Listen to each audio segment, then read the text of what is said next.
Just 1 minute ago, the Prime Minister's words could shake entire governments. But now, a single reckless insult has thrown the future of Labour into total chaos.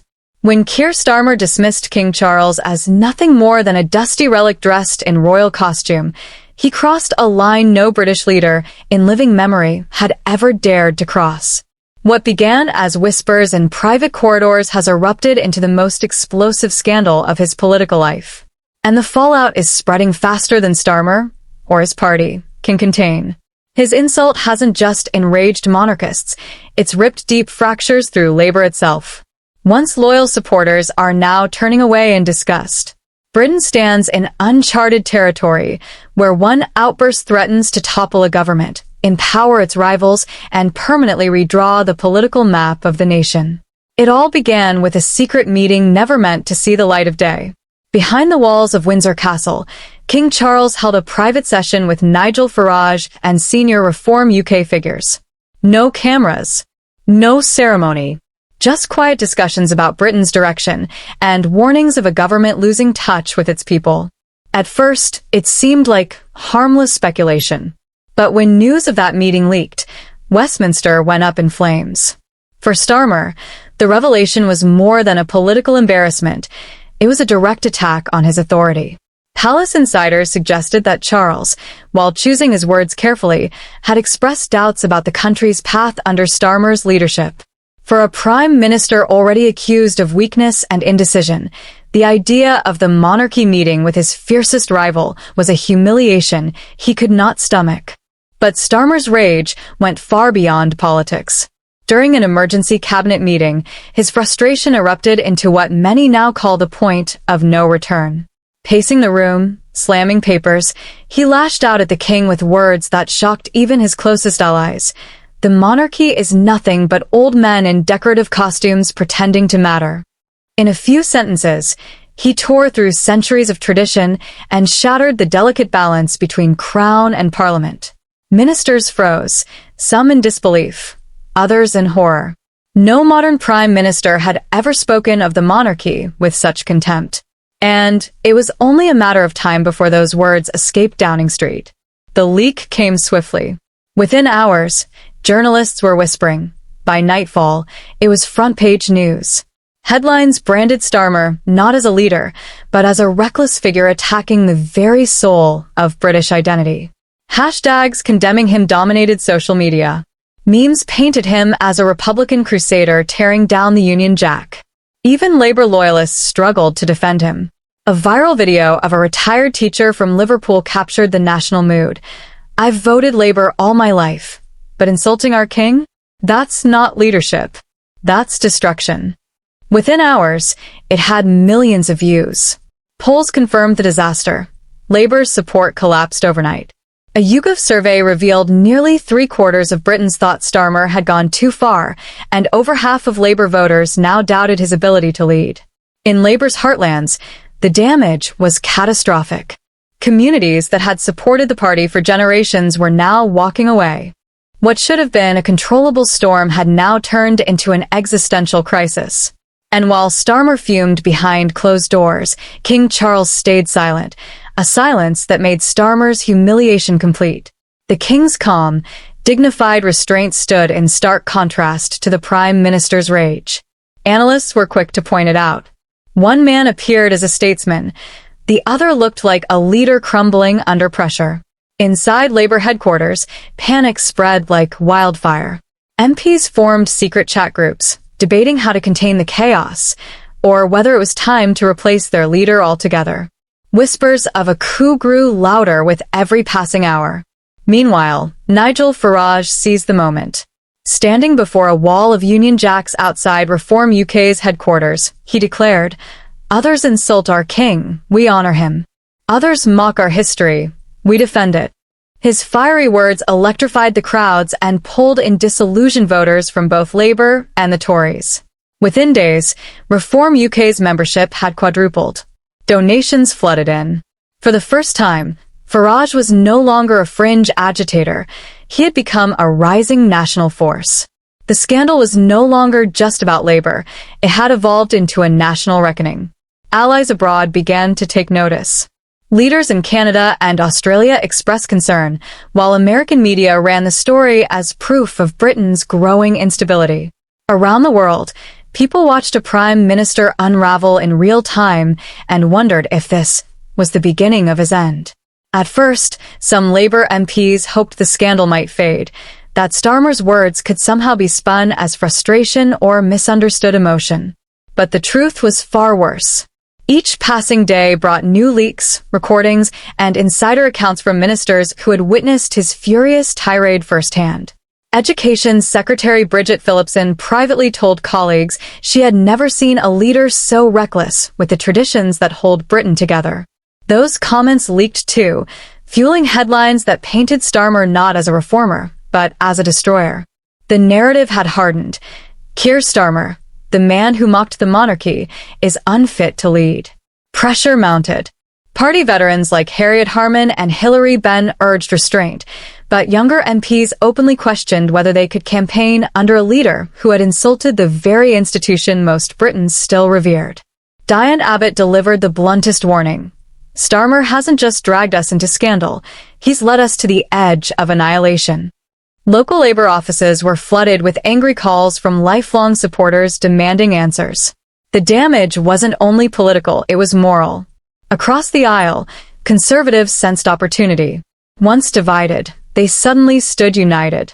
Their leader struck blow after blow. When you mock the crown, you mock the people, and no one who mocks the people can lead them. The line echoed across Britain. Strategists boasted that Labour had handed them the next election on a silver platter. But the biggest shock came from Farage. Reform UK, once dismissed as a protest movement, was now surging to the top. His viral speech had turned him into the symbol of defending Britain's traditions. As Labour imploded, donations to Reform UK surged. New offices opened across the country. Within just a week, Reform was polling in the mid-20s, dangerously close to Labour. Meanwhile, the King's silence had become the most powerful move of all. By refusing to respond, Charles appeared calm, steady, and untouchable. Behind palace walls, insiders admitted he was deeply hurt, but his composure made Starmer look frantic and small. As one Oxford historian observed, Charles is playing the long game. He says nothing, and the country sees everything. Every time Starmer speaks, he digs deeper. Inside Labour HQ, the crisis spiraled into open rebellion. Rachel Reeves went quiet, rumored to be positioning herself for leadership. Angela Rayner began rallying MPs, calling for a steady hand to guide us out of chaos. The idea of a sudden leadership challenge was no longer whispered. It was being debated live on television.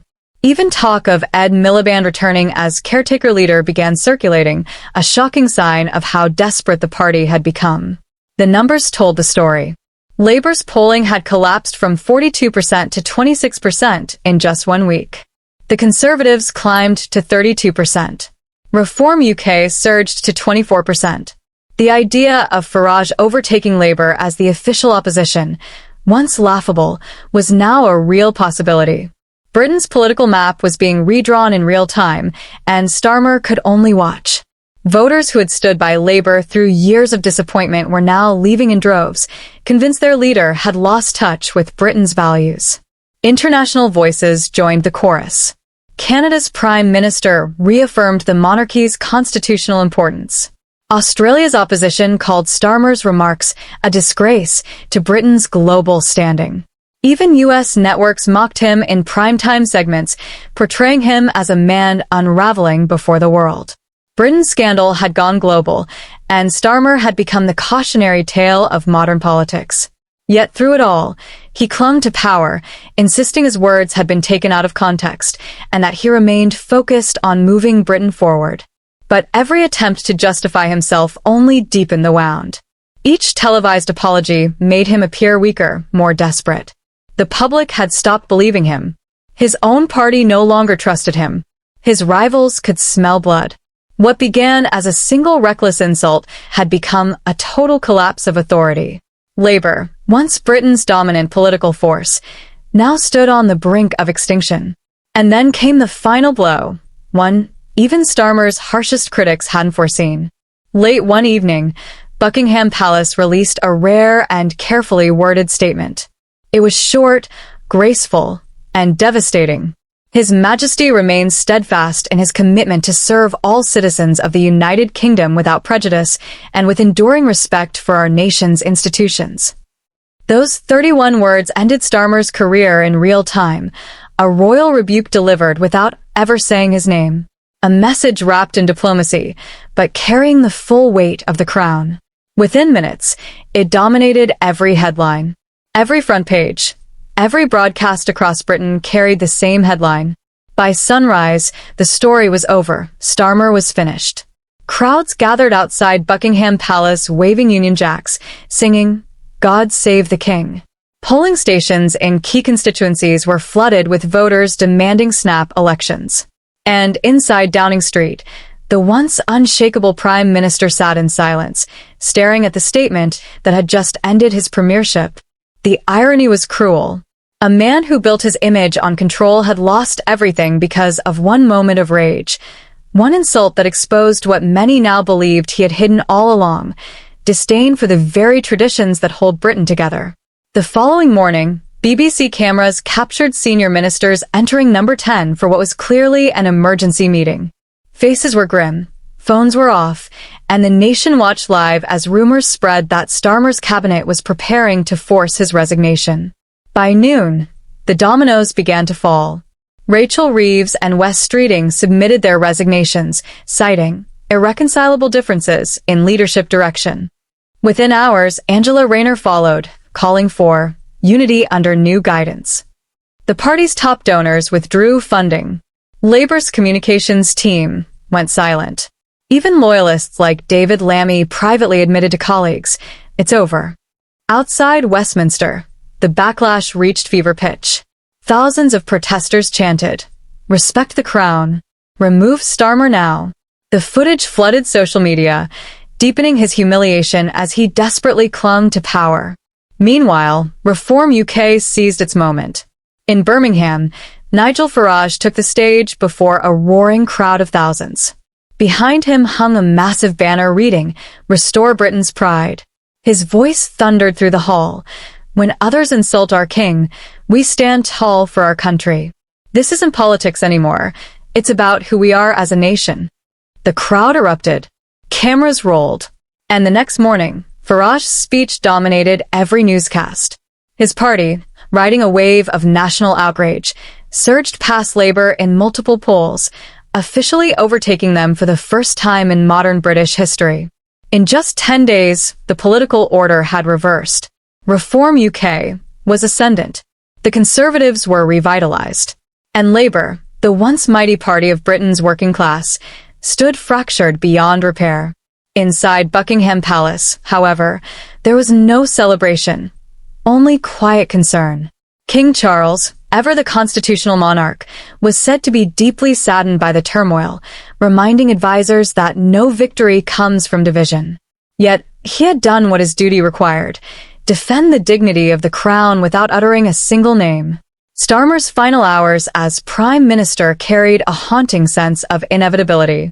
Advisers begged him to resign gracefully, to spare Labour further humiliation. He refused. "I won't be forced out by a crown," he snapped, a final echo of the arrogance that had doomed him.